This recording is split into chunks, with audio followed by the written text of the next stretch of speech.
Siamo tutti antifascisti. Siamo tutti antifascisti.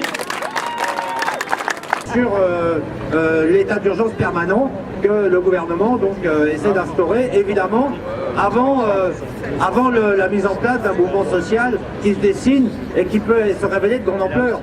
Donc on voit bien que cet outil-là sert, en réalité, les outils qui vont être mis en œuvre en juillet et adoptés en juillet sont mis en place pour réprimer le mouvement social qui se dessine pour la rentrée.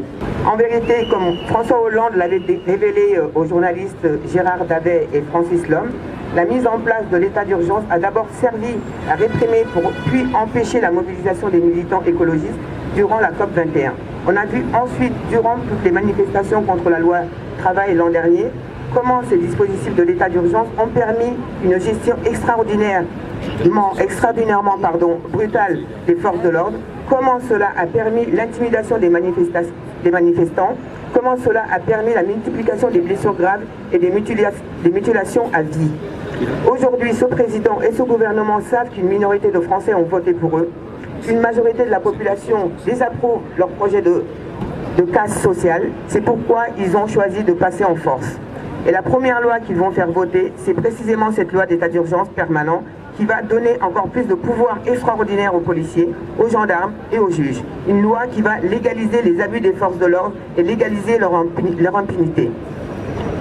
C'est la première loi que Macron va passer et pourtant elle n'a jamais été annoncée dans son programme électoral.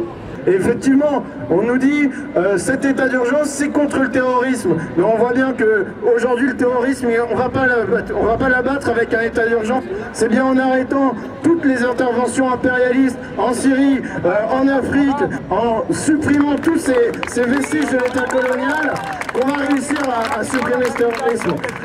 Cette répression, cet état d'urgence, il permet non seulement, je l'ai dit, de réprimer les mouvements sociaux, mais aussi d'accroître la pression sur les quartiers populaires. Dans 15 jours, ça va faire les 1 an qu'Adama est mort, assassiné dans un local de la gendarmerie à Beaumont-sur-Oise. Les lois qui garantissent aujourd'hui l'existence et la manifestation d'une opposition démocratique ne serviront plus à rien demain quand des pouvoirs extraordinaires seront conférés aux policiers, aux gendarmes, aux militaires, aux vigiles privés pour interdire, réprimer et brutaliser n'importe quel manifestant sous prétexte de menace pour l'ordre public. État d'urgence, État policier, on ne nous empêchera pas de manifester. État d'urgence. Il y a la question de l'état d'urgence. Il ne faut pas se leurrer. C'est une loi tout aussi grave qu'il veut faire passer en catimini cet été que la question de la loi travail. C'est une loi aussi grave qui commencera déjà par le vote de la prolongation de l'état d'urgence. Alors nous vous le disons, le groupe France Insoumise, à l'unanimité, votera contre la prolongation de l'état d'urgence et j'espère vivement que d'autres députés nous suivront. La deuxième chose, c'est évidemment cette transformation de l'état d'urgence en loi. J'ai lu ici ou là qu'il s'agirait en réalité d'une façon de sortir de l'état d'urgence.